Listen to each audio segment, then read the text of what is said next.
Hi, it's Madeline, and in this video we're going to be learning corner to corner crochet, or C2C. In order to complete this, you'll need to know the chain, the slip stitch, and the double crochet.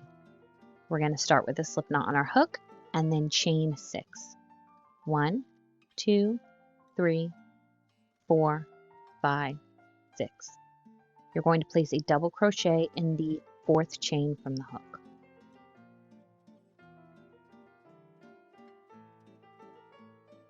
And then you're going to place a double crochet in the next 2. 1 and 2. Now, we've just completed our first tile. So this is going to be the corner, and then we're going to go diagonally up from here. So to get to the next row, you're going to chain 6. 1, 2, 3, 4, 5, 6. And double crochet in the 4th chain from the hook. And then double crochet into the next 2.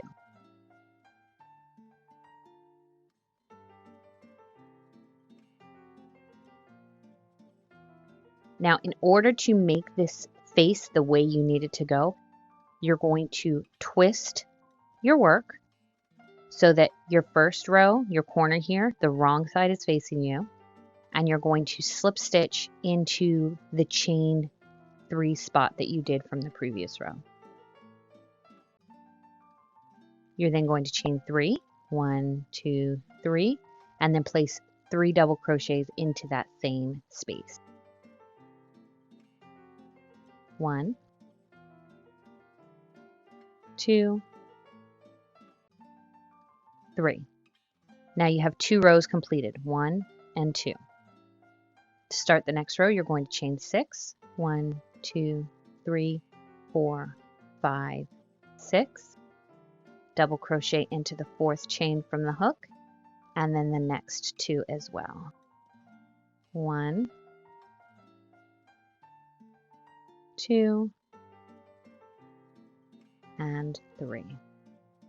Again, you're going to twist your work so the wrong side of the last row is facing you, and you're going to slip stitch into the chain 3 space that you created from the previous row.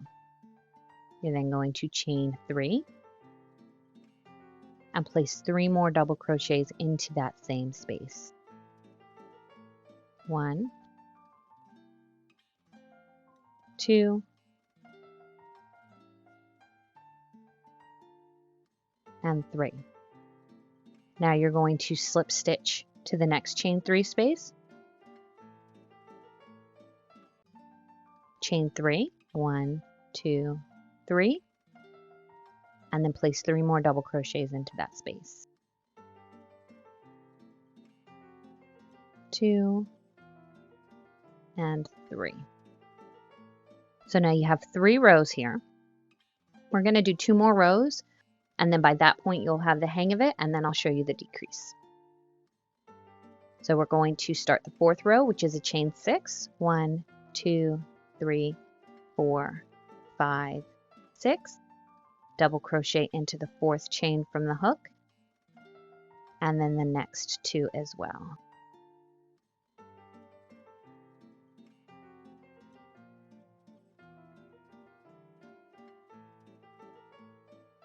Turn your work so the wrong side of the last row is facing you, and you're going to slip stitch into the chain 3 space that you created from the previous row.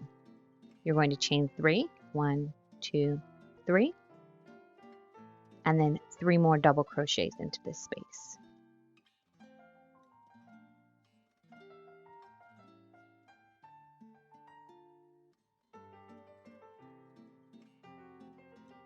You're going to then slip stitch into this chain 3 space from the previous row. Chain 3, 1, 2, 3, and then you're going to place 3 more double crochets into that same space. 2 and 3.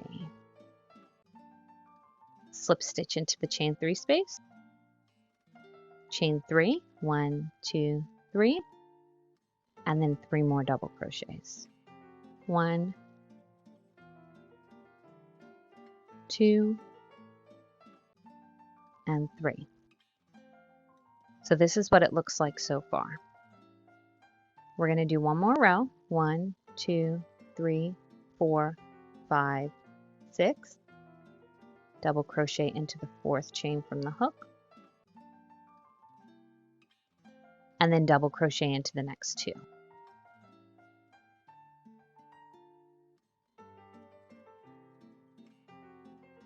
Turn your work so the wrong side of the previous row is facing you. Slip stitch into that chain 3 space. Chain 3. And then 3 double crochets.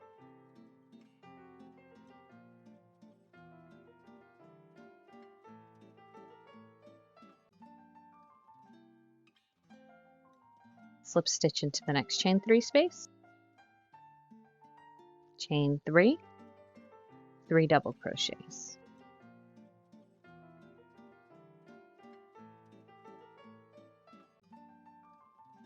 So you would just continue this pattern where the only time you're chaining 6 and then doing a slip stitch into the 4th chain from the hook is when you're beginning a row.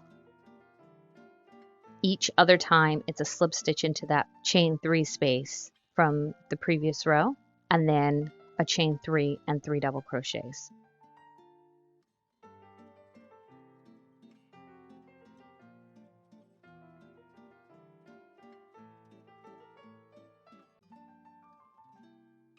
So this is what we look like so far on this.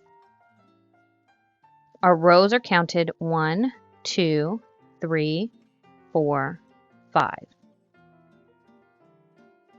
So we're going to go ahead and create our decrease now. So you just keep continuing this as long as you want it. So when you get to the end, you chain 6, double crochet in the 4th chain from the hook, and then the next 2, and then continue on with that pattern. Now, there's 2 ways to do a decrease. The first way, because you don't want to add any more tiles here, you will slip stitch in each of these stitches, so 3 slip stitches, and then you will slip stitch into the chain 3 space, and then you will chain 3, 1, 2, 3, and place 3 double crochets.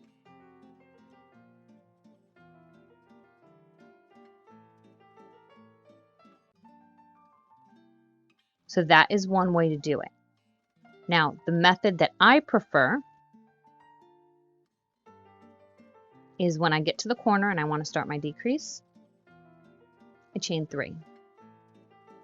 1, 2, 3, and then I slip stitch into that space.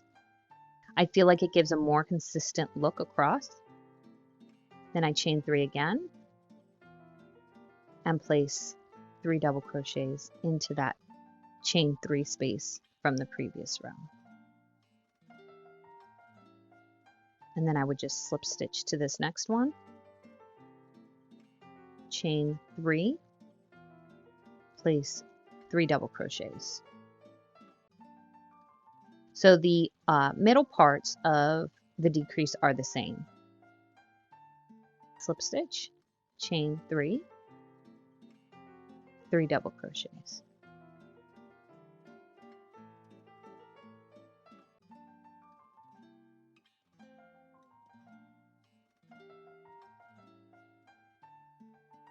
Slip stitch, chain 3, and then 3 double crochets. 1, 2,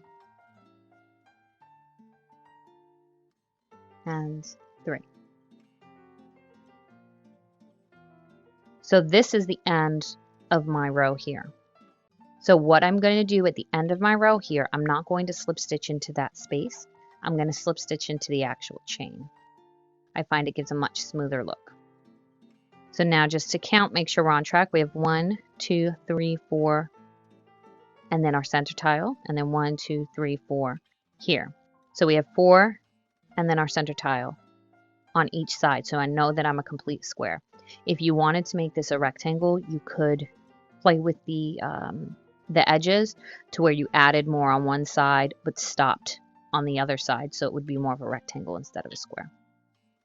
So again, that decrease is you either turn and then you slip stitch into the next 3 and then slip stitch into the chain 3 space, or you chain 3, turn, and then slip stitch into this chain 3 space from the previous row, and then you're going to chain 3 and 3 double crochets into that same chain 3 space from the previous row.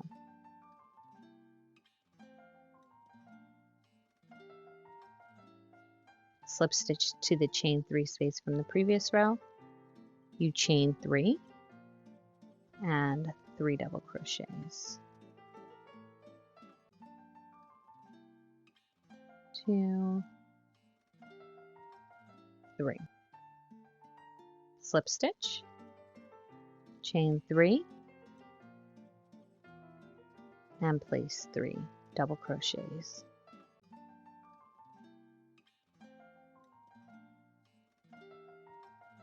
Now we're at our next end here, so I'm going to slip stitch into that top chain instead of into the space. I'm going to chain 3, 1, 2, 3, turn, and just do a slip stitch right to that chain 3 space. Chain 3, 3 double crochets,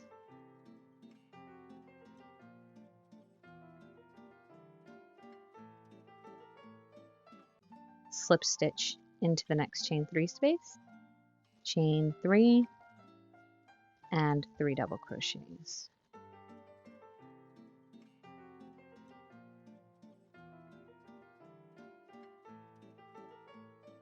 And then this is my last one, so I'm going to slip stitch into the chain, not the space of the chain. Chain 3, turn, slip stitch into that chain 3 space, chain 3, and place 3 double crochets.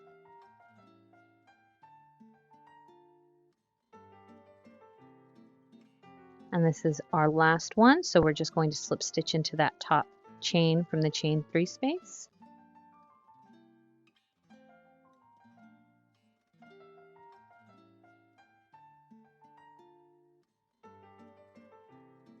And that's it.